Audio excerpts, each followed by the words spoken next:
ദൈവത്തിൻ്റെ വചന ശുശ്രൂഷയ്ക്കായിട്ട് നമ്മുടെ ഹൃദയങ്ങളും നമ്മുടെ മനസ്സും അതിനായി തുറക്കാം. വിശുദ്ധ യോഹന്നാൻ്റെ സുവിശേഷം, Gospel according to John, chapter 4, verses 10 to 15. യോഹന്നാൻ്റെ സുവിശേഷം 4-ാം അധ്യായം 10 മുതൽ 15 വരെയുള്ള വാക്യങ്ങൾ ആർക്കെങ്കിലും ഒരാൾക്ക് ശബ്ദമുയർത്തി വായിക്കാം. അതിന് യേശു, നീ ദൈവത്തിന്റെ ദാനവും നിന്നോട് കുടിപ്പാൻ ചോദിക്കുന്നവൻ ആരെന്നും അറിഞ്ഞുവെങ്കിൽ നീ അവനോട് ചോദിക്കുകയും അവൻ ജീവനുള്ള വെള്ളം നിനക്ക് തരികയും ചെയ്യുമായിരുന്നു എന്ന് ഉത്തരം പറഞ്ഞു. സ്ത്രീ അവനോട്, യജമാനെ, നിനക്ക് കോരുവാൻ പാത്രമില്ലല്ലോ, കിണർ ആഴമുള്ളതാകുന്നു, പിന്നെ ജീവനുള്ള വെള്ളം നിനക്ക് എവിടെ നിന്ന്? നമ്മുടെ ദൈവമായ യാക്കോബിനേക്കാൾ നീ വലിയവനോ? അവനാകുന്നു ഈ കിണർ ഞങ്ങൾക്ക് തന്നത്. അവനും അവൻ്റെ മക്കളും മൃഗങ്ങളും ഇതിലെ വെള്ളം കുടിച്ചു പോന്നു എന്ന് പറഞ്ഞു. യേശു അവളോട്, ഈ വെള്ളം കുടിക്കുന്നവന് എല്ലാം പിന്നെയും ദാഹിക്കും. ഞാൻ കൊടുക്കുന്ന വെള്ളം കുടിക്കുന്നവനോ ഒരു നാളും ദാഹിക്കുകയില്ല. ഞാൻ കൊടുക്കുന്ന വെള്ളം അവനിൽ നിത്യജീവിങ്കിലേക്ക് പൊങ്ങി വരുന്ന നീരുറവയായി തീരും എന്ന് ഉത്തരം പറഞ്ഞു. സ്ത്രീ അവനോട്, യജമാനെ, എനിക്ക് ദാഹിക്കാതെയും ഞാൻ കോരുവാൻ ഇവിടത്തോളം വരാതെയും ഇരിക്കേണ്ടതിന് ആ വെള്ളം എനിക്ക് തരയണമെന്ന് പറഞ്ഞു.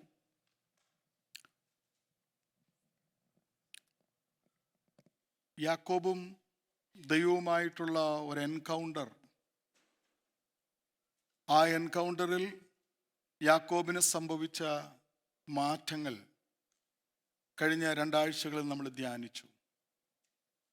പുതിയ നിയമത്തിൽ നിന്ന് യേശുക്രിസ്തുവും ശമരിയക്കാരി സ്ത്രീയും തമ്മിലുള്ള ഒരു എൻകൗണ്ടർ, ആ എൻകൗണ്ടറിൽ സംഭവിച്ച അവരുടെ സംഭാഷണത്തിൽ, അവരുടെ കോൺവെർസേഷനിൽ ഉണ്ടായ 4 കാര്യങ്ങൾ. ഈ 4 കാര്യങ്ങളും മനുഷ്യൻ്റെ ജീവിതത്തിൽ ഏറ്റവും അത്യന്താപേക്ഷിതമായ കാര്യങ്ങളാണ്. ഒന്നാമതായി അവർ സംസാരിച്ചത് വെള്ളത്തെക്കുറിച്ചാണ്, വാട്ടർ. രണ്ടാമത് സംസാരിച്ചത് പേഴ്സണൽ ലൈഫിനെ കുറിച്ചാണ്. മൂന്നാമത് സംസാരിച്ചത് വർഷിപ്പിനെ കുറിച്ചാണ്. നാലാമതും സംസാരിച്ചത് ബ്രെഡ്, വെള്ളം, വ്യക്തിപരമായ ജീവിതം, ആരാധന, ആഹാരം. ഈ 4 പ്രധാനപ്പെട്ട സബ്ജക്റ്റുകൾ അവരുടെ കോൺവെർസേഷനിൽ ഏറ്റവും പ്രധാനമായിരുന്നു. ഈ അധ്യായത്തിന് മുൻപ് കർത്താവ് ഒരാളെ പരിചയപ്പെട്ടു. ഹി വാസ് എ മോറൽ ജൂ. നല്ല സദാചാരമുള്ള പരീശന്മാരുടെ പ്രമാണിയായ, സമൂഹത്തിൽ നല്ല സാക്ഷ്യമുള്ള, ന്യായപ്രമാണം പഠിപ്പിക്കുന്ന ഒരു ടീച്ചർ യേശുക്രിസ്തുവിൻ്റെ അടുത്ത് വന്ന് പറയുക, ഗുരു. അതിൻ്റെ അർത്ഥം ഒരു ടീച്ചേഴ്സ് മീറ്റിംഗ് ആയിരുന്നു. ഒരു ടീച്ചർ വന്ന് വേറൊരു ടീച്ചറിനെ വിളിക്കുക, ടീച്ചർ. പക്ഷെ ഇവിടെ Jesus met A woman. She was immoral. ഒരു മോറൽ ജൂവിനോടാണ് 4-ാം അധ്യായത്തിൽ സംസാരിച്ചതെങ്കിൽ ഇവിടെ കർത്താവ് സംസാരിക്കുന്ന ഇമ്മോറലായിട്ടുള്ള ഒരു സമരിറ്റൻ വുമൺ. ആ അധ്യായം തുടങ്ങുന്നത്, ആ അധ്യായത്തിന്റെ 1 മുതലുള്ള വാക്യങ്ങൾ, അല്ലെങ്കിൽ 3 മുതലുള്ള വാക്യങ്ങളൊന്ന് വായിക്കാം. അവൻ യഹൂദ്യ ദേശം വിട്ട് പിന്നെയും ഗലീലയ്ക്ക് യാത്രയായി. യഹൂദ്യ ദേശം വിട്ട് പിന്നെയും ഗലീലയ്ക്ക് യാത്രയായി.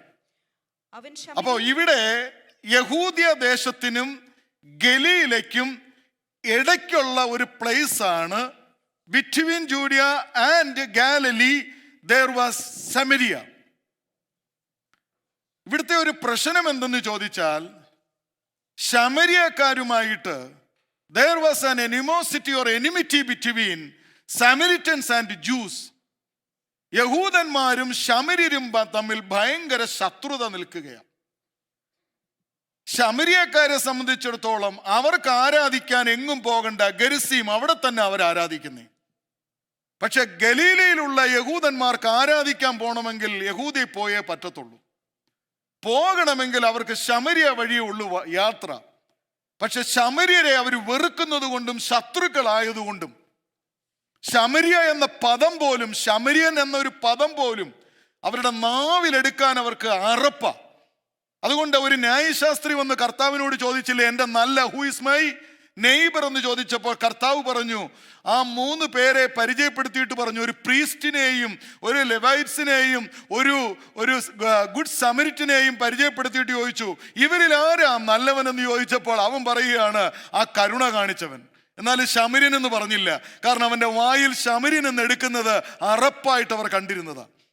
യേശുക്രിസ്തു സുവിശേഷവുമായി 12 ശിഷ്യന്മാരെ അയക്കുമ്പോൾ യേശുക്രിസ്തു പ്രത്യേകം പറഞ്ഞു, do not go to Samaria, നിങ്ങൾ ശമരിയിൽ പോകരുത്. It means they were prohibited by the law. ന്യായപ്രമാണം ശമര്യരെ എന്നും പുറത്താക്കി നിർത്തിയിരുന്നു.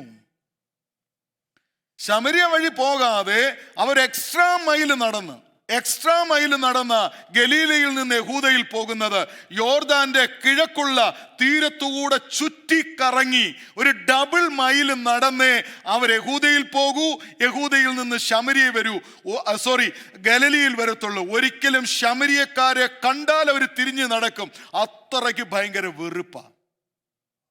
ഇങ്ങനെ ആ മനുഷ്യൻ വെറുത്ത, prohibited by the law, they were out of the camp, അല്ലെങ്കിൽ പാളയത്തിന് പുറത്താണ് അവരെ മാറ്റി നിർത്തിയിരിക്കുന്നത്. എന്നാൽ അടുത്ത വാക്യം ഇങ്ങനെയാ പറയുന്നത്, and he must needs pass through Samaria. അവൻ സമരിയിൽ കൂടെ പോകേണ്ടി വന്നു.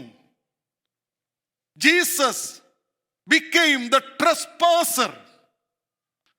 ഒരിക്കലും അങ്ങോട്ട് കടക്കരുതെന്ന് പറഞ്ഞ ദേശത്തേക്ക് യേശു പോകാൻ തയ്യാറായി. വഴിതെറ്റി കയറിയതല്ല, ആക്സിഡന്റലി കയറിയതല്ല, പർപ്പസ്ലി കർത്താവ് അവിടേക്ക് കയറുകയാണ്. അതിരുകളുണ്ടായിരുന്നു. ആ അതിരുകളെയൊക്കെ ലംഘിച്ചുകൊണ്ട് ഒരു വ്യക്തിയെ അല്ല, ഒരു പട്ടണത്തെ തന്നെ രക്ഷിപ്പാൻ കർത്താവ് ഒരു വ്യക്തിയെ തേടി പോവുകയാണ്. കർത്താവിന്റെ സ്നേഹം തേടി വരുന്ന സ്നേഹമാ. കർത്താവിന്റെ സ്നേഹം നമ്മളായിരിക്കുന്നിടത്ത്, നമ്മളായിരിക്കുന്ന അവസ്ഥയിൽ അവിടോട്ട് വന്ന് കാണുന്ന സ്നേഹമാ. അല്ലാതെ ഒരു ഓഫീസ് തുറന്നു വന്നിട്ട് എന്നെ കാണേണ്ടവൻ ഇങ്ങോട്ട് വാന്ന് വിളിക്കുന്നവനല്ല. എവിടെ തകർന്നവനുണ്ടോ, എവിടെ അവഗണിക്കപ്പെട്ടവനുണ്ടോ, എവിടെ ഒറ്റപ്പെട്ടവനുണ്ടോ, അവന്റെ അടുത്തേക്ക് ചെല്ലുന്ന ഒരു യേശുവിനെയാ നമ്മൾ ആരാധിക്കുന്നത്. നയീനിലെ വിധവയുടെ മകന്റെ ശവമഞ്ചം ചുമന്നുകൊണ്ട് സെമിത്തേരിയിലേക്ക് പോകുമ്പോൾ അങ്ങോട്ട് ചെല്ലുക, അവനെ ഉയർത്തെഴുന്നേൽപ്പിക്കാൻ. ലാസറിന്റെ കല്ലറയ്ക്കലേക്ക് ചെല്ലുകയാ, ഗദര ദേശത്തേക്ക് ചെല്ലുകയാ, പത്രോസിന്റെ അമ്മായിയമ്മ കിടക്കുന്ന വീട്ടിലോട്ട് കയറി ചെല്ലുകയാ. യേശുവിനെ നിങ്ങൾ തന്റെ പരസ്യ ശുശ്രൂഷയിൽ താൻ എവിടൊക്കെ ജനം ഏത് അവസ്ഥയിലിരുന്നോ അവിടേക്ക് അങ്ങോട്ട് ചെല്ലുകയാ കർത്താവ്. അങ്ങനെയാണെങ്കിൽ ഇന്ന് ഈ ആലയത്തിനകത്ത് ഒരുപക്ഷെ ഓൺലൈനിലൂടെ ഞങ്ങൾ എവിടെങ്കിലും ശ്രവിക്കുന്ന വ്യക്തിയെ അങ്ങോട്ട് തേടി വരുന്ന ഒരു ദൈവത്തെയാ ഞങ്ങൾ പ്രസംഗിക്കുന്നത്. ഇങ്ങോട്ട് തേടി വരുന്ന ഒരു ദൈവത്തിന്റെ സ്നേഹമാ. അതുകൊണ്ട് ആ പാട്ടുകാരൻ പാടിയത്, തേടി വന്നു ദോഷിയാം എന്നെയും. Praise God. തേടിയതല്ല ഞാൻ നിന്നെ, ഈ ക്രൂശിൻ സ്നേഹം തേടിയ പാപിയാം എന്നെ. Praise God. ആ തേടി വന്ന് ദൈവം വിടിവിച്ചവർക്ക് മാത്രമേ ഞാനിത് പറയുമ്പോൾ അകത്തൊരു സന്തോഷം വരത്തുള്ളൂ. എവിടോ തകർന്നു കിടന്നപ്പോൾ, പലരും മൈൻഡ് ചെയ്യാതിരുന്നപ്പോൾ, പലരും വിധി എഴുതിയപ്പോൾ, ഇനി അവൻ രക്ഷപ്പെടത്തില്ലെന്ന് പറഞ്ഞപ്പോൾ രക്ഷിക്കാൻ വന്ന ഒരുവന്റെ പേരാണ് കർത്താവ്. Praise God. Hallelujah. ഈ കർത്താവ് തന്റെ മിനിസ്ട്രിയിൽ നമ്മൾ നോക്കിയാൽ തന്റെ മിനിസ്ട്രിയുടെ ന്യൂ ടെസ്റ്റ്മെന്റ് മെത്തഡോളജി എന്ന് പറയുന്നത്, എവിടെ മനുഷ്യൻ ആവശ്യത്തിൽ കണ്ടോ, ഏതെങ്കിലും തകർന്ന അവസ്ഥയിലുണ്ടോ അവന്റെ അടുത്തേക്ക് ചെല്ലുകയാ. എരിഹോവിലൂടെ പോകാനല്ല, പിന്നെയോ പോയതിനൊരു ഉദ്ദേശമുണ്ട്. 2 കണ്ണും കാണാൻ കഴിയാത്ത ഒരു ബർത്തിമായി അവിടെ ഇരിപ്പുണ്ട്. അവനെ മാത്രം തിരക്കിയ കർത്താവ് അന്ന് അതുവഴി പോയത്. സക്കായി എന്നൊരു പരുഷൻ മരത്തിന്റെ മുകളിലിരുന്നപ്പോൾ അന്ന് കർത്താവ് അതുവഴി വന്നത് ഇവനെ മാത്രം തെരഞ്ഞെടുക്കാനാ. ഇന്ന് രാവിലെ എനിക്ക് പറയാൻ കഴിയും, എന്നെ മാത്രം തെരഞ്ഞെടുക്കാൻ ഒരു സന്ധ്യാസമയത്ത് എന്റെ വീട്ടിലോട്ട് വന്നവനാ എന്റെ കർത്താവ്. നിങ്ങളെ മാത്രം തെരഞ്ഞെടുക്കാൻ നേടിയെടുക്കാൻ നിങ്ങളുടെ വീട്ടിലേക്ക് വന്നവനാ നമ്മുടെ കർത്താവ്. അവൻ ശമരിയിലൂടെ കടന്നു പോകേണ്ടി വന്നു. ആക്സിഡന്റലി അല്ല, പിന്നെയോ പർപ്പസ്ലി ഒരു ദേശത്തെ നേടിയെടുക്കാൻ ഒരു വ്യക്തിയെ തിരക്കി പോവുകയാണ്. അവിടെ അങ്ങനെയാണ് തിരുവെഴുത്തിൽ നമുക്ക് കാണുവാൻ സാധിക്കുന്നത്. ഇവിടെ നമ്മൾ ഒരു വ്യക്തിയെ കർത്താവ് കണ്ടു. കിണറിന്റെ അരികിൽ ഏകദേശം 10 മൈലോളം കർത്താവ് നടന്നു വന്ന് കിണറിന്റെ അടുത്തിരിക്കുക. ഒത്തിരി ഏർലി അല്ല, ഒത്തിരി ലേറ്റുമല്ല. ഓൾമോസ്റ്റ് 6 എന്ന 6 മണി നേരം എന്ന് എഴുതി, 6th hour. അത് നമ്മുടെ സമയം എന്ന് നോക്കിയാൽ 12 noon ആണ്. ഉച്ചയ്ക്ക്, നട്ടുച്ചയ്ക്ക്, മിഡ് ഡേ 12 മണിക്കാ. സാധാരണ ട്രഡീഷൻ വെച്ച് നോക്കിയാൽ പാലസ്തീനിലുള്ള ഒരു സ്ത്രീകളും ഉച്ചയ്ക്ക് വെള്ളം കോരാൻ വരത്തില്ല. അവർ യൂഷ്വലി വെള്ളം കോരാൻ വരുന്നത് രാവിലെയാ, അല്ലെങ്കിൽ വൈകിട്ടാ. സൂര്യൻ ഉദിക്ക് പ്രകാശം ശക്തമാകുന്നതിന് മുമ്പ് വന്ന് വെള്ളം കോരി പോകും. ഇല്ലെങ്കിൽ സൂര്യൻ ഒന്ന് ചൂട് തമിക്കുമ്പോൾ മാത്രമേ. കാരണം സൂര്യൻ ഉദിച്ച് നട്ടുച്ചയ്ക്കാണ് ഉറവകൾ പൊട്ടി വരുന്നത്. ആ സമയത്ത് കിണറ്റിൽ നിന്ന് വെള്ളം കോരിക്കൂടാ. ഇനി അതുമാത്രമല്ല, സ്ത്രീകളാ വെള്ളം കോരാൻ വരുന്നത്. ഇവർ ഒറ്റയ്ക്ക് വരാറില്ല, ഇവർ കൂട്ടമായിട്ടാ വരുന്നത്. പുരുഷ മേധാവിത്വം വളരെ ശക്തമായി നിൽക്കുന്ന ഒരു നാടായതുകൊണ്ട് ആകെ സ്ത്രീകൾക്ക് തമ്മിൽ കണ്ട്, ഇന്നത്തെ പോലെ ന്യൂസ് ചാനലുകളൊന്നുമില്ല, വാർത്ത അങ്ങോട്ടും ഇങ്ങോട്ടും പങ്കിടാൻ പറ്റിയൊരു സമയം ഈ രാവിലെയും വൈകിട്ടുമാണ്. എടി നീ അറിഞ്ഞോ? ഇല്ല. എടി ഞാൻ പറയാം എങ്ങനെ. എല്ലാവരും കൂടെ അവിടുത്തെ ആ നാട്ടിലെ മുഴുവൻ വാർത്തകളും അങ്ങോട്ടും ഇങ്ങോട്ടും, അതിനകത്ത് ഗോസിപ്പും കാണും. ഇവരെല്ലാവരോട് അങ്ങോട്ടും ഇങ്ങോട്ടും സന്ദേശങ്ങൾ കൈമാറുന്ന ഒരു കമ്മ്യൂണിറ്റിയായി വരികയാണ്. അങ്ങനെ വരുമ്പോൾ ഈ യാക്കോബിന്റെ കിണറിന്റെ അടുത്ത് ഒരു സ്ത്രീ ഒറ്റയ്ക്ക് വരാൻ എന്താ കാരണം? She lost all fellowship, every friendship. She was excommunicated by her community or society. അവൾ എല്ലാവരാലും ഒറ്റപ്പെട്ടവളാ, അവൾ എല്ലാവരാലും അവഗണിക്കപ്പെട്ടവളാ. അത് മാത്രമല്ല, അവളും പറയുന്നത് എനിക്കാരെയും കാണണ്ട, എനിക്കാരോട് സംസാരിക്കണ്ട, എന്നെ ആരും കാണണ്ട, എനിക്ക് ഒറ്റയ്ക്ക് വന്നാൽ മതി. ഇങ്ങനെയുള്ളവരെ ഞാൻ കണ്ടിട്ടുണ്ട്. അവർക്ക് കൂട്ടങ്ങൾ ഇഷ്ടമല്ല. അവർ റിട്രീറ്റിന് വന്നാലും ഒറ്റയ്ക്ക് പോയിരുന്ന് കഴിക്കും. അവർ കൂട്ടങ്ങളിൽ കൂടാറില്ല. അവരെവിടെ വന്നാലും ഒറ്റയ്ക്കിരിക്കാൻ അവർ ആഗ്രഹിക്കുന്നത്. എന്നിട്ട് അവർ പറയാറുണ്ടോ, നമ്മളാരാ, നമ്മളടുത്ത് ആരും മിണ്ടാറില്ല. എങ്ങനെ മിണ്ടാനാ? നീ ആരോടെങ്കിലും ഒന്ന് വാ തുറക്ക സഹോദരി. നമ്മൾ വാ തുറന്നെങ്കിലെല്ലാം നമ്മളോടും വാ തുറക്കത്തുള്ളൂ ആരെങ്കിലും. ഇവളെ അങ്ങനെയല്ല. ഈ സ്ത്രീയെ സംബന്ധിച്ചിടത്തോളം അവളുടെ ജീവിതത്തിൽ അവൾ എപ്പോഴും ഏകാന്തത അനുഭവിക്കുന്നവളാണ്. അവളുടെ ജീവിതത്തിന്റെ സാഹചര്യം, അവൾക്കാരുമില്ല. പക്ഷേ അവൾ ഒറ്റയ്ക്ക് കിണറിന്റെ അടുത്ത് വരുമ്പോൾ കർത്താവ് അവിടെ ഇരിക്കുകയാ, ഒറ്റയ്ക്ക് നിന്നെ ഒന്ന് കാണാൻ. നമ്മുടെ ജീവിതത്തിൽ ചില ഏകാന്തതകൾ ദൈവത്താൽ അനുവദിച്ചു വരുന്നതാണെങ്കിൽ അതിനകത്തൊരു ദൈവോദ്ദേശമുണ്ട്. എവിടെങ്കിലുമൊക്കെ നമ്മൾ ഒറ്റപ്പെടുന്നെങ്കിൽ അവിടെ നിങ്ങൾ അവസാനിക്കുകയല്ല, അവിടെ നല്ലൊരു ബന്ധം ദൈവമായിട്ട് ആരംഭിക്കാൻ ഒരു വഴി ദൈവം തുറക്കുകയാ. If you are feeling that you are isolated, that is the best time. അത് തന്നെയല്ലേ യാക്കോബിലും നമ്മൾ കണ്ടത്. യാക്കോബ് തനിയെ ശേഷിച്ചു. അപ്പോൾ ദൈവത്തിന് മനസ്സിലായി, this is the best time to get an encounter with this person. ഒറ്റയ്ക്ക് ദൈവം നമ്മളെ എവിടെങ്കിലും ആക്കുന്നെങ്കിൽ ദൈവത്തിന് അതിനകത്തൊരു പദ്ധതിയുണ്ട്. അല്ലേ യോഹന്നാൻ അപ്പോസ്തലനെ ഞാൻ ഇവിടെ കൊണ്ടുവന്ന് നിർത്താം. ആ മനുഷ്യൻ ഇന്ന് രാവിലെ ഒരു സാക്ഷി പറയും, ഞാൻ പത്മോസിൽ ഒറ്റയ്ക്കായതുകൊണ്ട് നിങ്ങളുടെ കയ്യിൽ വെളിപ്പാടെന്നൊരു പുസ്തകം ഇരിക്കുന്നത്. ദൈവത്തിന് ചില വീടുകളിൽ ഒത്തിരി ആളുകൾ ഉണ്ടെങ്കിലും അവിടെ ചിലർ ഒറ്റപ്പെട്ട് ജീവിക്കുന്നുണ്ട്. വീട്ടിൽ ഒത്തിരി ആളുകളുണ്ട്, പക്ഷെ ഒറ്റപ്പെട്ട് ജീവിക്കുക. എല്ലാവർക്കും അവനവന്റെ ഇസമാ, ആർക്കും ആരെയും കുറിച്ച് അറിയണ്ട. ചിലർ സാഡാ, ചിലർ ഗ്ലാഡാ, ചിലർ മാഡാ. ഇങ്ങനെ ജീവിക്കുന്ന കുടുംബത്തിന്റെ അന്തരീക്ഷങ്ങളുണ്ട്. പക്ഷെ അവിടെയും യേശുവിനെ ഞാൻ പരിചയപ്പെടുത്തുന്നത്, യേശു അവിടേക്ക് വരികയാണ്. യേശു അവിടെ വന്നിട്ട് അവളെ കണ്ടിട്ട് അവൾ യേശുവിനെ ഒന്ന് നോക്കിയപ്പോൾ അവൾക്ക് ആദ്യം കിട്ടിയ വെളിപ്പാട്, A stranger, may be A stranger. ഇവിടെ എങ്ങും മുമ്പ് കണ്ടിട്ടില്ല, കാണാത്ത ഒരു ആൾ വന്ന് കിണറിന്റെ കരയ്ക്ക് ഒറ്റയ്ക്ക് ഇരിക്കുക. ഒരു വായി നോക്കിയെന്ന് വേണേ ചിന്തിച്ച് കാണാം അല്ലേ? ഇങ്ങനെ വന്ന് വെറുതെ ഇരിക്കുക കിണറിന്റെ അടുത്ത് ഒറ്റയ്ക്ക്, എ സ്ട്രേഞ്ചർ. പക്ഷേ ഇമ്മീഡിയറ്റ്ലി യേശു അവളോട് ചോദിച്ചൊരു ചോദ്യമുണ്ട്. എന്താ ചോദിച്ചതെന്നറിയാമോ? യേശു അവളോട് പറഞ്ഞു, എനിക്ക് കുടിപ്പാൻ അല്പം വെള്ളം തരുമോ എന്നാ ചോദിക്കുന്നത്. Give me a drink. കാരണം വെറുതെ ഒരു ഭംഗി വാക്ക് ചോദിച്ചതല്ല.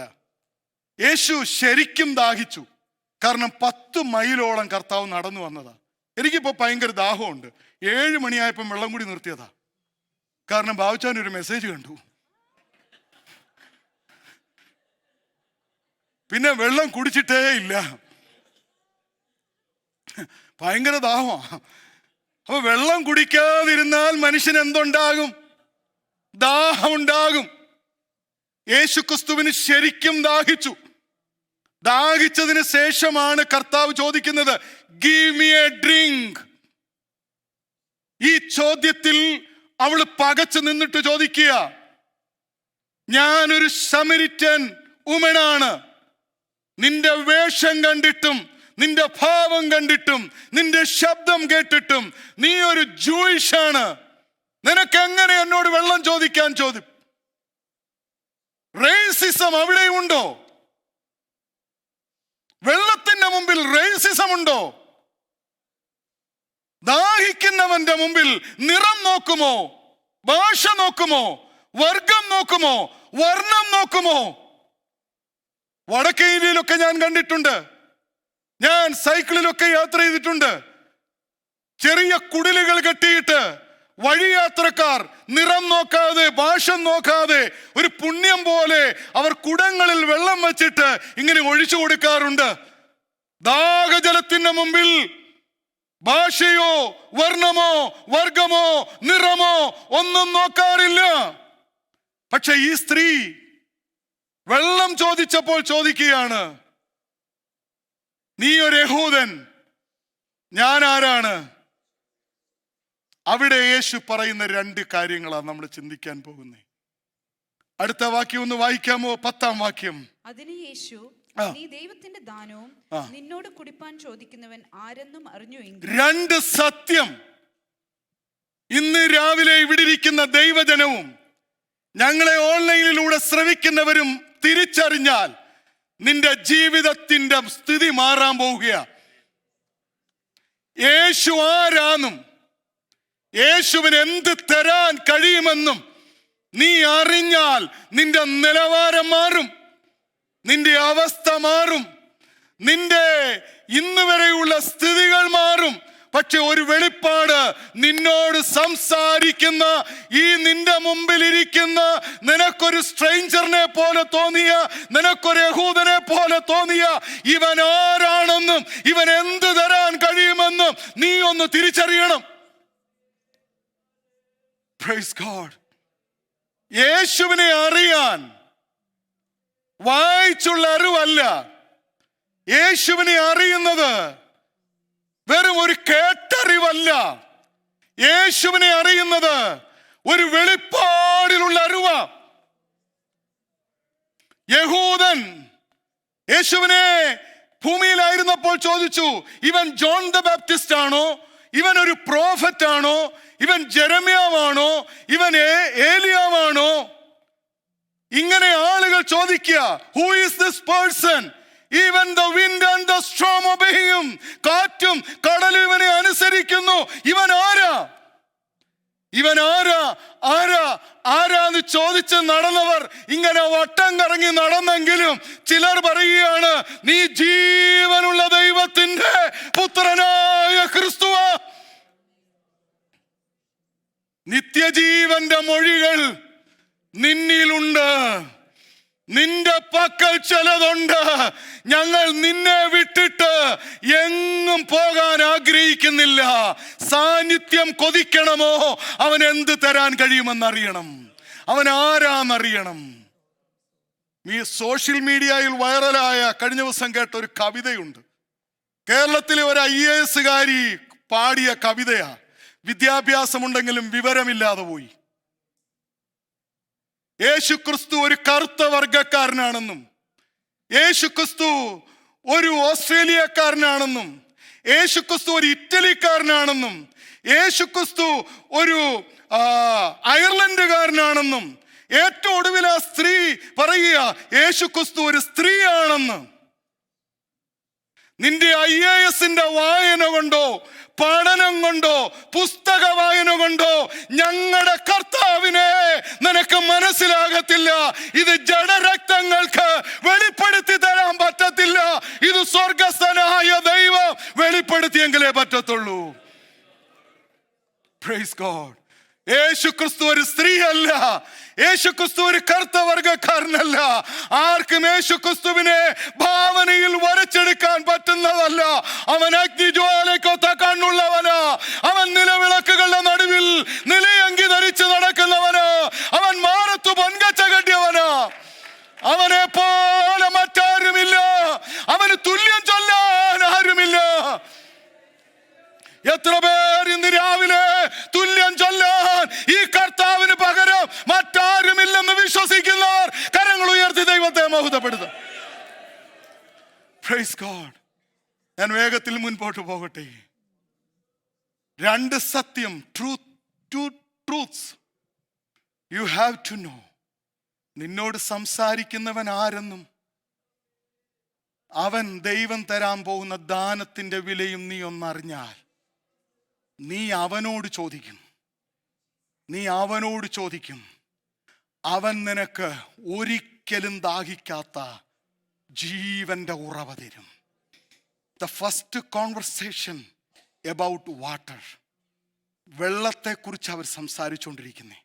4 സബ്ജക്റ്റുകളിൽ ഒന്നാമത്തെ സബ്ജക്റ്റ് മാത്രമേ നമ്മൾ ഇന്ന് പകൽ പങ്കുവെക്കുന്നുള്ളൂ. ഇനിയും നമുക്ക് ആഴ്ചകളുണ്ടെങ്കിൽ ബാക്കി നമുക്ക് ഒരുമിച്ച് പങ്കുവെക്കാം. വളരെ ഇമ്പോർട്ടൻ്റാ. അവളോട് കർത്താവ് പറഞ്ഞ പദം, നിന്നോട് സംസാരിക്കുന്നവനെ നീ മനസ്സിലാക്കണം. നിന്റെ കർത്താവിനെ ഒരു സാധാ നോളേജ് അല്ല. You have to increase your knowledge about Jesus. കർത്താവിനെ കുറിച്ചുള്ള പരിജ്ഞാനത്തിൽ വളരാൻ തുടങ്ങണം. യഹൂദനെന്ന് മാത്രം കണ്ട ഇച്ചിരൂടെ കഴിയുമ്പോൾ അവൾ പറയുക, നീ ഒരു മാസ്റ്ററാ, നീ യജമാനനാ. ഇച്ചിരൂടെ കഴിയുമ്പോൾ പറയുക, പേഴ്സണൽ ലൈഫിലേക്കൊക്കെ കയറിയപ്പോൾ പറയുക, നീ ഒരു പ്രോഫറ്റാ, നീ മശീഹായാണെന്ന് തോന്നുന്നു. അവൾക്ക് അവിടെ നിലവാരം മറന്ന്, അവളുടെ പ്രയോറിറ്റി പോലും അവൾ മറന്നൊരു സമയമുണ്ട്. അവൾ വന്നത് വെള്ളം കോരാനാണെങ്കിൽ വെള്ളം കോരാൻ വന്നതും മറന്ന്, കോരാൻ കൊണ്ടുവന്ന പാത്രവും മറന്ന് അവൾ ഓടുന്നൊരു ഓട്ടമുണ്ട്. അതിൻ്റെ അർത്ഥം അവൾ കർത്താവിനെ അറിഞ്ഞപ്പോൾ അവളുടെ അകത്താവേശം കയറി.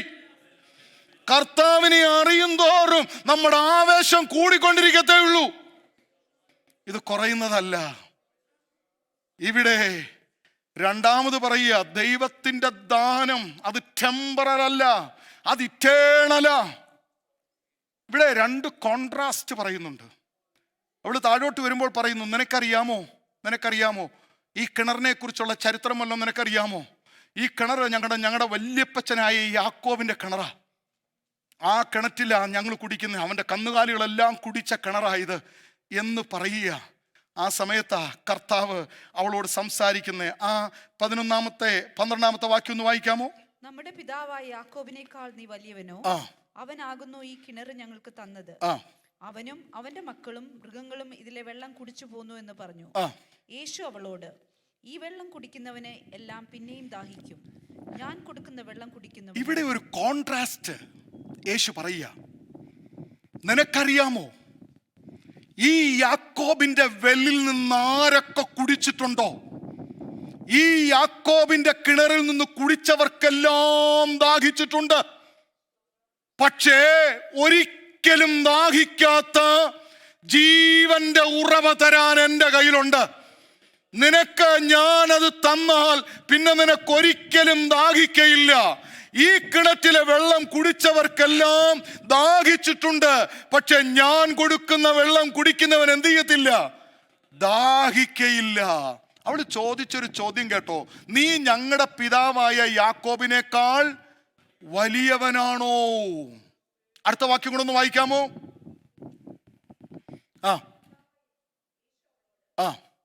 കുടിക്കുന്നവനെല്ലാം ഈ വെള്ളം കുടിക്കുന്നവനെല്ലാം പിന്നെയും ദാഹിക്കും. ഞാൻ കൊടുക്കുന്ന വെള്ളം കുടിക്കുന്നവനോ ഒരു നാളും ദാഹിക്കും. അപ്പൊ ദൈവത്തിന്റെ ദാനം എന്ന് പറയുന്നത് എന്താണെന്നറിയാമോ? അത് ഇറ്റേണലാ. ദൈവം നൽകുന്നതെല്ലാം നിത്യത വരെ കാണും. ലോകം നൽകുന്നതെല്ലാം ഇവിടം കൊണ്ട് അവസാനിക്കും. ലോകത്ത് ഇവിടെ കിട്ടിയതിലല്ല നമ്മൾ ആനന്ദിക്കുന്നത്, നിത്യത വരെ കൊണ്ടെത്തിക്കാൻ കഴിവുള്ള ആ നിത്യജീവനാണ്. അതാ ദൈവത്തിന്റെ ഗിഫ്റ്റ്. എന്താ? റോമർ 6:23 നമുക്കറിയാം, പാപത്തിന്റെ ശമ്പളം മരണമത്രേ, ദൈവത്തിന്റെ ദാനമോ നിത്യജീവൻ. നിത്യജീവൻ, ആ നിത്യജീവൻ അവകാശമാക്കുകയാണ് നമ്മള്. വീണ്ടും വേഗത്തിൽ മുൻപോട്ട് പോകുക. അടുത്ത വാക്യം കൂടെ വായിച്ചാട്ട്. ഞാൻ കൊടുക്കുന്ന വെള്ളം അവൾ നിത്യജീവങ്കിലേക്ക് പൊങ്ങി വരുന്ന നീരുറവായി തീരുമെന്ന് ഉത്തരം പറഞ്ഞു. സ്ത്രീ അവനോട്, യജമാനെ, എനിക്ക് ദാഹിക്കാതെയും ഞാൻ കോരുവാൻ ഇവിടത്തോളം വരാതെയും ഇരിക്കേണ്ടതിന് ആ വെള്ളം എനിക്ക് തരയണം. 11ാമത്തെ വാക്യം. സ്ത്രീ അവനോട്, യജമാനെ, നിനക്ക് കോരുവാൻ പാത്രമില്ലല്ലോ. 11ാം വാക്യത്തിൽ ദൈവം അവൾക്ക് ജീവന്റെ ഉറവ കൊടുക്കാമെന്ന് പറഞ്ഞപ്പോൾ, നിത്യജീവന്റെ ജലം കൊടുക്കാമെന്ന് പറഞ്ഞപ്പോൾ അവള് പറയുക, ഇമ്പോസിബിൾ ആണല്ലോ, ഇമ്പോസിബിളാ. കാരണം നിനക്ക് കോരാൻ എന്തില്ല? പാത്രമില്ല. കിണറ് ആഴമുള്ളതാ. ഇതുകൊണ്ടാ പറഞ്ഞത്, നിന്നോട് സംസാരിക്കുന്നവൻ ആരാന്ന് നീ ഒന്ന് അറിഞ്ഞാൽ നീ ഇങ്ങനെ പറയത്തില്ല.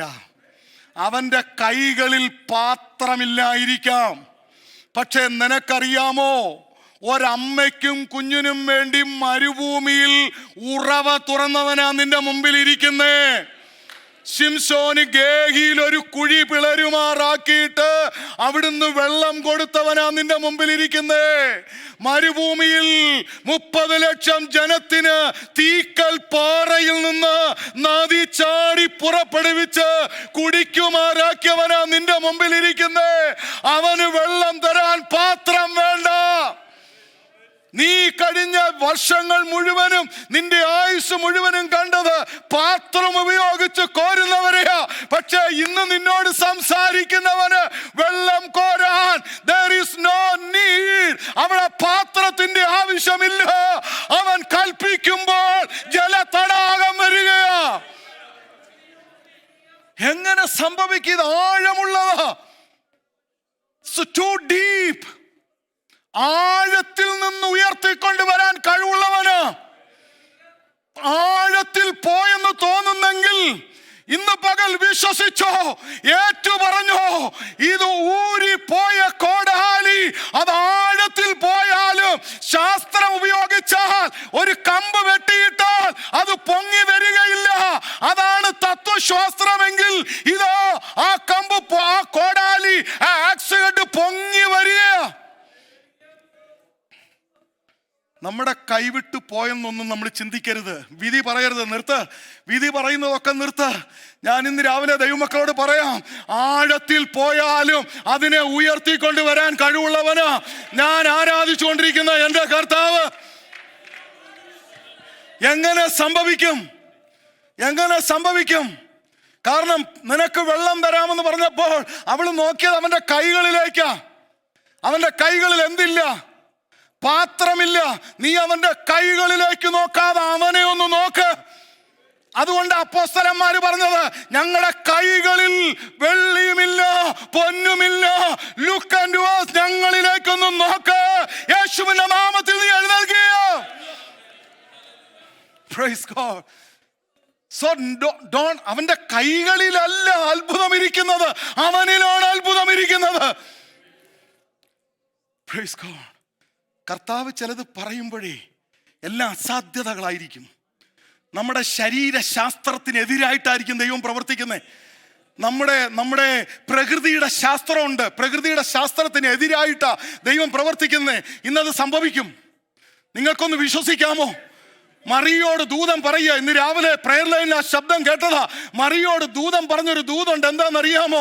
നീ ഗർഭം ധരിക്കും. ഉടനെ അവള് പറയുക, ശരീരശാസ്ത്രം അനുസരിച്ച് ഗർഭം ധരിക്കണമെങ്കിൽ ഞാൻ പുരുഷനെ അറിയണം. അതാണ് ശരീരശാസ്ത്രം. പക്ഷേ നീ പഠിച്ചു വച്ച ശരീരശാസ്ത്രം അതാണെങ്കിൽ ശരീരശാസ്ത്രത്തെ അതിജീവിക്കുന്ന ഒരു ദൈവശാസ്ത്രമുണ്ട്.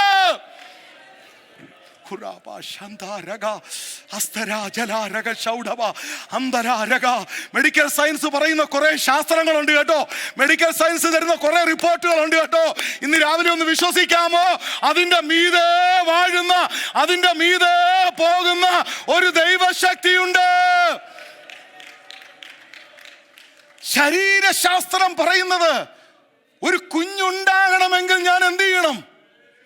പുരുഷനെ അറിയണം. അവൾ പറഞ്ഞ കറക്റ്റ് അല്ലേ? അതല്ലേ നമ്മുടെ മെഡിക്കൽ സയൻസ് പറയുന്നേ?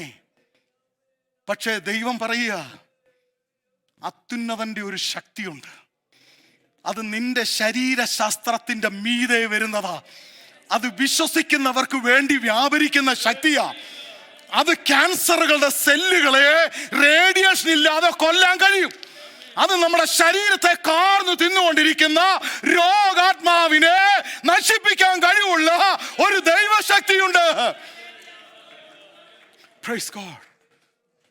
പ്രകൃതിയുടെ ശാസ്ത്രം എന്തോ പറയുന്നതെന്ന് അറിയാമോ? രണ്ട് ശാസ്ത്രം എന്ന് പറഞ്ഞേക്കാം. പ്രകൃതിയുടെ ശാസ്ത്രം നാച്ചുറലായിട്ട് പറയുന്നത് മഴ പെയ്യണമെങ്കിൽ ആകാശം ഇരുണ്ട് മൂടണം. ആകാശം ഇരുണ്ട് മൂടി കോള് കൊണ്ടെങ്കിൽ എന്ത് ചെയ്യത്തുള്ളൂ? Rain will come. പക്ഷെ ഒരു പ്രവാചകൻ പറയാ, കാറ്റ് കാണത്തില്ല, ആകാശം ഇരുണ്ട് മൂടത്തില്ല. നീ കുഴികളെ കുഴിച്ചോ, വെള്ളം ഇതിനകത്ത് വരും. ഈ വചനം ഒന്ന് കത്തിയെങ്കിൽ, ഈ വചനം നിങ്ങളുടെ അകത്തൊന്ന് കയറിയെങ്കിൽ, നിങ്ങൾ ഇതുവരെ കണ്ടതിൽ നിന്നും ഇതുവരെ കേട്ടതിൽ നിന്നും വ്യത്യാസമായിട്ട് ഒരു ദൈവ പ്രവൃത്തി നടക്കും.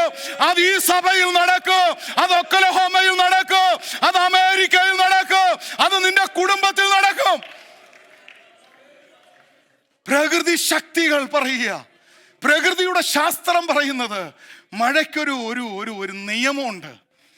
ആ നിയമം അനുസരിച്ചേ മഴ പെയ്യത്തുള്ളൂ. പക്ഷെ പ്രവാചകൻ പറയുക, നിയമം മാറാൻ പോവാ. നീ ഒരു നിയമവും കാണാതെ നീ വിശ്വാസത്തോടെ കുഴിച്ച കുഴികൾക്കകത്ത് വെള്ളം വരാൻ പോവുകയാ. എങ്ങനെ സംഭവിക്കുമെന്ന് എനിക്കറിയത്തില്ല. പക്ഷേ കാഴ്ചയാലല്ല പലതും നടക്കുന്നത് വിശ്വാസത്താലാ. ഈ ലോക മനുഷ്യൻ കാഴ്ചയാൽ നടക്കുമ്പോൾ, ഒരു ദൈവ പൈതൽ കണ്ണടച്ചു പ്രാർത്ഥിക്കുമ്പോൾ അവൻ വിശ്വാസത്താൽ ചിലത് കാണുകയോ, വിശ്വാസത്താൽ അവൻ കാണുകയോ, അവൻ വിശ്വാസത്താൽ കാണുകയോ. Praise God. അവനറിയാം അവൻ കാഴ്ചയാലല്ല നടക്കുന്നത്. അവള് ചോദിക്കുക, കാഴ്ചയാൽ ഞാൻ നോക്കിയിട്ട് നിന്റെ കയ്യിൽ എന്തോ ഇല്ല, പാത്രമില്ല. ഈ കിണർ എങ്ങനെയുള്ളതാണ്? ആഴമുള്ളതാ. പിന്നെ എങ്ങനെയാ നിനക്ക് വെള്ളം തരാൻ പറ്റുന്നേ? അസാധ്യതകൾ പറഞ്ഞിരുന്നാലുണ്ടല്ലോ, അവിടെ തന്നെ ഇരുന്നോളും. 50 വർഷമായാലും അവിടെ ഇരിക്കും. അവസാനം പറയും പെന്തക്കോസ് കൊള്ളത്തില്ലെന്ന് പറയും, അന്യഭാഷ കള്ളമെന്ന് പറയും. ഇങ്ങനെ പറയുന്ന പുള്ളികളൊക്കെ ഇറങ്ങിയിട്ടുണ്ട്. പക്ഷേ ഇത് നിനക്ക് മനസ്സിലാക്കണമെങ്കിൽ അസാധ്യങ്ങളെ സാധ്യമാക്കുന്ന ബുദ്ധിക്കതീതമായി നമ്മുടെ ബുദ്ധിക്കപ്പുറമായി പ്രവർത്തിക്കുന്ന ഒരു ദൈവശക്തിയിൽ നമ്മൾ വിശ്വസിക്കുമ്പോൾ മാത്രമേ ആ ദൈവശക്തി നമ്മുടെ ജീവിതത്തിൽ അനുഭവിക്കാൻ കഴിയത്തുള്ളൂ. ഇത് പെന്തക്കോസ്ത് അനുഭവിച്ചിട്ടുണ്ട്, ഇതൊരു തലമുറ അനുഭവിച്ചിട്ടുണ്ട്. ബുദ്ധിക്കപ്പുറമായി വ്യാപരിക്കുന്ന ആ ദൈവശക്തി അവരുടെ ജീവിതത്തിൽ സംഭവിച്ചിട്ടുണ്ട്. Praise God. അവളുടെ ചോദ്യം പറഞ്ഞ് ഞാൻ ഇവിടെ അവസാനിപ്പിക്കുക. കർത്താവ് പറയുക, നിന്നോട് സംസാരിക്കുന്നവൻ ആരാന്നും അവൻ തരുന്ന ദാനം ഏതെന്നും നീ അറിഞ്ഞാലുണ്ടല്ലോ, നീ വായടച്ചിരിക്കത്തില്ല. നീ അവനോട് ചോദിക്കാൻ തുടങ്ങും, നീ അവനോട് സംസാരിക്കാൻ തുടങ്ങും. അവൻ അത്ഭുതം ചെയ്യാൻ കഴിവുള്ളവനാ, അവൻ അത്ഭുത മന്ത്രിയാ, അവൻ വീരനാം ദൈവമാ. നീ എന്താ മിണ്ടാതിരിക്കുന്നതെന്നറിയാമോ? നിന്നോട് സംസാരിക്കുന്നവൻ ആരാന്ന് നീ അറിഞ്ഞിട്ടില്ല, അവൻ എന്ത് ചെയ്യാൻ കഴിയുമെന്ന് നീ അറിഞ്ഞിട്ടില്ല. അറിഞ്ഞാ നീ മിണ്ടാതിരിക്കത്തില്ല. ആരെല്ലാം നിന്നോട് മിണ്ടാതിരിക്കാൻ പറഞ്ഞാലും നീ അധികം ശക്തിയോടെ നിലവിളിക്കത്തേ ഉള്ളൂ. Praise God. ബർത്തിമായി എന്ന് പറഞ്ഞൊരു മനുഷ്യൻ ഉറക്കം നിലവിളിക്കുക, ദാവീദ് പുത്ര, son of David, have Mercy upon me. അപ്പൊ അടുത്തൂടെ പോയവന്മാര് പറയാ, മിണ്ടാതെ ഇരിയടാ. ഞങ്ങളും ആദ്യം ഇറങ്ങിയപ്പോൾ ഇങ്ങനെയായിരുന്നു, ഭയങ്കര കൈയടിയും അല്ലേലുയ്യ. അപ്പൊ ഞങ്ങൾ കണ്ടില്ലേ, നല്ല പരിജ്ഞാനമായിട്ട് ആരാധിക്കാൻ പഠിച്ചവരാ. അതുകൊണ്ട് നീയും ഇങ്ങനെ ശാന്തമായിട്ടിരിക്കേ, ശാന്തമായിട്ടിരിയടാ. അവനോ അധികം ശബ്ദം ഉയർത്തി അവൻ നിലവിളിക്കുക. ആത്മീയ ജീവിതത്തിൽ പ്രോത്സാഹനം കിട്ടി ആരും വളർന്നിട്ടില്ല. നിലവിളിച്ചവനോട് വായടപ്പിക്കാനേ നോക്കിയിട്ടുള്ളൂ. പക്ഷേ അവൻ അടങ്ങിയിരുന്നില്ല, അവൻ ഉറക്കം നിലവിളിച്ചു. എനിക്കിഷ്ടപ്പെട്ട ആരെന്നറിയാമോ? കർത്താവ് ഈ മിണ്ടാതിരിയടാന്ന് പറഞ്ഞവന്മാരോട് പറഞ്ഞു, പോയി അവനെ വിളിച്ചോണ്ട് വരാൻ പറഞ്ഞു. അവന്മാർക്കൊരു പണി കൊടുത്തു കർത്താവ്, നീ പോയി അവനെ വിളിച്ചോണ്ട് വരാൻ പറഞ്ഞു. അവർക്ക് എന്താ ആവശ്യമെന്ന് ചോദിക്കാൻ പറഞ്ഞു. അവൻ പറഞ്ഞു, എന്നോട് കരുണ തോന്നണം, എന്നോട് കരുണ തോന്നണം. അവൻ്റെ 2 കണ്ണുകളും അടഞ്ഞു പോയെങ്കിലും അവൻ്റെ ഹൃദയക്കണ്ണ് തുറന്നു. ഈ വഴി പോകുന്നവൻ ആരാന്ന് എനിക്കറിയാം, അവൻ എനിക്ക് എന്ത് ചെയ്തു തരാൻ കഴിയുമെന്ന് എനിക്കറിയാം. അവൻ ലോകത്തിൻ്റെ വെളിച്ചമാണെങ്കിൽ എൻ്റെ അന്ധത മാറ്റാൻ ഈ ദൈവത്തിന് കഴിയും, എൻ്റെ ഏകാന്തത മാറ്റാൻ ഈ ദൈവത്തിന് കഴിയും, എൻ്റെ അസ്വസ്ഥതകൾ മാറ്റാൻ ഈ ദൈവത്തിന് കഴിയും. ഇന്ന് രാവിലെ മറ്റൊന്നും ഓർത്തില്ലെങ്കിലും മടങ്ങിപ്പോകുമ്പോൾ ഒരു കാര്യം മറക്കാതെ ഓർക്കണം, എന്നോട് സംസാരിക്കുന്നവൻ ആരാണെന്ന്, അവൻ തരുന്ന ദാനം ഏതാണെന്ന് എനിക്കറിയാം. I know to whom I am talking. ദൈവം ഇടപെടുമ്പോൾ നമ്മൾ അസാധ്യതകൾ പറഞ്ഞിരിക്കരുത്. ഇതെങ്ങനെ സംഭവിക്കും, ഇതെങ്ങനെ നടക്കും, ഇതെങ്ങനെയാ? ശാസ്ത്രം വെച്ച് നോക്കിയാൽ ഇതൊന്നും നടക്കത്തില്ല. പക്ഷേ ശരീരശാസ്ത്രത്തിനും പ്രകൃതിശാസ്ത്രത്തിനും മീതെ വ്യാപരിച്ച ഒരു ദൈവശക്തിയുണ്ട്, ഒരു ദൈവശക്തിയുണ്ട്. ആ ദൈവശക്തിയാ നമ്മുടെ അകത്ത് കിടക്കുന്നത്, ആ ദൈവശക്തിയാ നമ്മളിൽ വ്യാപരിക്കുന്നത്. അത് നമ്മൾ തിരിച്ചറിയാതെ മുൻപോട്ട് പോകരുത്. ഇന്ന് കർത്താവ് പറയുക, ഞാൻ നിന്നോട് ചോദിക്കുമ്പോൾ, നീ എന്നോട് ചോദിക്കുമ്പോൾ ഞാൻ നിനക്ക് ഒരിക്കലും ദാഹിക്കാത്ത യു നെവർ തേസ്റ്റ്. അവള് വന്നത് മെറ്റീരിയലായിട്ടുള്ള വാട്ടറിന് വേണ്ടിയാണെങ്കിൽ കർത്താവ് അവൾക്ക് കൊടുത്തത് സ്പിരിച്വലാ. അത് ടെമ്പററി അല്ല, അത് ഇറ്റേണലാ, നിത്യമായിട്ടുള്ളതാ. കർത്താവ് എന്നും തരാൻ ആഗ്രഹിക്കുന്നത് താൽക്കാലികമായതല്ല. ഇവിടെ കിട്ടുന്ന പലതും താൽക്കാലികമാ. നിങ്ങളൊരു പാപം ചെയ്യുമ്പോഴേ, ഒരു സിന്ന് ചെയ്യുമ്പോൾ ആ പാപത്തിനൊരു സന്തോഷമുണ്ട്. ആ സന്തോഷത്തിന് വിശുദ്ധ ബൈബിള് പറയുന്ന പേരെന്തുവാന്നറിയാമോ? താൽക്കാലിക സന്തോഷം. പാപത്തിൻ്റെ തൽക്കാല സന്തോഷം, പാപം തരുന്ന ടെമ്പററി ആയിട്ടുള്ള ആ സന്തോഷം, ആ ജോയ് ആണോ നിനക്ക് വേണ്ടത്? ദൈവം തരുന്ന ഇറ്റേണൽ ജോയ് ആണോ? യേശു പറയുക, ഞാൻ നിങ്ങൾക്ക് നിത്യ സന്തോഷം തരാൻ, നിത്യജീവൻ തരാൻ നമ്മളെ തേടി വന്ന ദൈവം. കിണറിൻ്റെ കരയിൽ വെച്ച് ഒരു സത്യം കർത്താവ് അവൾക്ക് പറഞ്ഞു കൊടുത്തു. നിന്നോട് സംസാരിക്കുന്ന ഞാൻ നിന്റെ കാഴ്ചയിലൊരു യഹൂദനാണെങ്കിലും ഞാൻ ആരാണെന്ന് നീ തിരിച്ചറിഞ്ഞാൽ, നിന്നോട് വെള്ളം ചോദിച്ച എന്നോട് നീ വെള്ളം ചോദിക്കും. നിന്നോട് സംഭാഷണം തുടങ്ങിയത് വെള്ളം ചോദിച്ചുകൊണ്ടാണെങ്കിൽ, ഞാൻ നിന്നോട് വെള്ളം ചോദിച്ചെങ്കിൽ നീ എന്നോട് ചോദിക്കും. ഉടനെ അവള് പറയുകയാണ്, അങ്ങനെയാണെങ്കിൽ ആ വെള്ളം എനിക്ക് വേണം. അതിൻ്റെ കാരണം, ഇനി ഞാൻ ഇവിടെ വരെ വരണ്ടാലോ. അവൾ അപ്പോഴും മെറ്റീരിയലായിട്ടാണ് ചിന്തിക്കുന്നത്, അവൾ അപ്പോഴും ടെമ്പറലായിട്ടാണ് ചിന്തിക്കുന്നത്. എന്നാൽ അവളുടെ കണ്ണ് തുറക്കപ്പെടാൻ പോവുകയാണ്, ഒരു നോളേജ് വർദ്ധിക്കാൻ പോവുകയാണ്. അടുത്ത ദിവസം നമ്മൾ അതിനെക്കുറിച്ച് ചിന്തിക്കുക. അവളുടെ ഒരു പേഴ്സണൽ ലൈഫുണ്ട്. നീ ചോദിച്ച ജീവന്റെ ഉറവ ഞാൻ തരാം, പക്ഷെ ഒരു കണ്ടീഷനുണ്ട്. യാക്കോബിനോട് ഇത് തന്നെ പറഞ്ഞേ, നിനക്ക് അനുഗ്രഹം വേണം, പക്ഷെ ഒരു കണ്ടീഷൻ. എല്ലാ ബ്ലെസ്സിങ്സിൻ്റെയും പിന്നിൽ ഒരു കണ്ടീഷൻ ഉണ്ടെന്നുള്ള കാര്യം മറക്കരുത്. അവിടെ ചോദിച്ചത് പേരാണെങ്കിൽ ഇവിടെ കർത്താവ് അവളുടെ വ്യക്തിപരമായ ലൈഫിൽ വിളിച്ചോട്ട് പറയുക, പോയി നിന്റെ വെള്ളം കൊടുക്കാൻ എന്തിനാ ഭർത്താവിനെ കൊണ്ടുവരുന്നേ? പുരുഷന്മാര് വരത്തില്ലല്ലോ. പക്ഷെ അവിടെ ഒരു റിവീൽ കർത്താവ് വെളിപ്പെടുത്താൻ പോവുകയാ. നിന്റെ മുമ്പിലിരിക്കുന്നവൻ ആരാ എന്ന് വെളിപ്പെടുത്താൻ. നമ്മളോട് സംസാരിക്കുന്ന കർത്താവിൻ്റെ ദൈവത്വം നമ്മൾ തിരിച്ചറിയണം. ഇന്ന് രാവിലെ ഒരിക്കൽ കൂടെ ഞാൻ പറയട്ടെ, ശരീരശാസ്ത്രത്തിന് ഒരു നിയമമുണ്ടെങ്കിൽ ആ നിയമത്തെ ഭേദിച്ചുകൊണ്ട്, പ്രകൃതിശാസ്ത്രത്തിനൊരു നിയമമുണ്ടെങ്കിൽ ആ നിയമത്തെ ഭേദിച്ചുകൊണ്ട് പ്രവർത്തിക്കുന്ന ഒരു ദൈവത്തെയാ നമ്മുടെ ആരാധനാ മധ്യത്തിൽ വന്നിരിക്കുന്നത്, നമ്മുടെ പ്രാർത്ഥനാ മുറിയിൽ ഇറങ്ങി വരുന്നത്, നമ്മളോട് സംസാരിച്ചു കൊണ്ടിരിക്കുന്നത്. ഞാൻ വിശ്വസിക്കുക, ഇന്ന് നിങ്ങളതൊന്ന് ഏറ്റു പറയുമ്പോൾ തന്നെ നിങ്ങളുടെ ജീവിതത്തിൽ അത് സംഭവിക്കുകയാ. കർത്താവേ, ശരീരശാസ്ത്രത്തിനപ്പുറമായി, പ്രകൃതിശാസ്ത്രത്തിനപ്പുറമായി പ്രവർത്തിക്കാൻ കഴിവുള്ള ഒരുവനെയാണല്ലോ ഞങ്ങൾ ആരാധിച്ചു കൊണ്ടിരിക്കുന്നത്. ഒരു നിമിഷം നമുക്ക് ദൈവസന്നിധിയിൽ ഒന്ന് എഴുന്നേറ്റ് നിൽക്കാം. ഹല്ലേലൂയ, സ്തോത്രം. എല്ലാ ദൈവമക്കളും ഒന്ന് ദൈവസന്നിധിയിൽ എഴുന്നേറ്റ് നിൽക്കട്ടെ. യേശുവിൻ്റെ രക്തത്താൽ ജയം, യേശുവിൻ്റെ രക്തത്താൽ ജയം. പരിശുദ്ധനെ, ഞങ്ങൾ അങ്ങേ ആരാധിക്കുകയാണ്. നിന്നോട് സംസാരിക്കുന്നവൻ ആരെന്നും അവൻ നിനക്ക് തരാൻ പോകുന്ന ദാനം എന്തെന്നും നീ അറിഞ്ഞാൽ നീ മൗനമായിട്ട് ഒരിക്കലും ഇരിക്കത്തില്ല. നീ അവനോട് നിലവിളിച്ചു കൊണ്ടിരിക്കും, നീ അവനോട് സംസാരിച്ചു കൊണ്ടിരിക്കും, നീ അവനെ ആരാധിച്ചു കൊണ്ടിരിക്കും, നീ അവന്റെ സാന്നിധ്യം ആഗ്രഹിക്കും, നീ അവന്റെ ശബ്ദം കേൾക്കാൻ കൊതിക്കും. ഇന്ന് രാവിലെ എത്ര പേർ ആ ശബ്ദം കേൾക്കാൻ കൊതിക്കുന്നുണ്ട്? പ്രകൃതി ശാസ്ത്രത്തെ വെല്ലുന്ന, ശരീരശാസ്ത്രത്തെ വെല്ലുന്ന ഒരു ദൈവശക്തി നിങ്ങളുടെ ശരീരത്തിൽ ഇറങ്ങുമെന്ന് ഞാൻ വിശ്വസിക്കുക. അതരങ്ങളെ ഒന്ന് തുറക്കാമോ? എല്ലാ അതരങ്ങളും ഒന്ന് തുറക്കാമോ?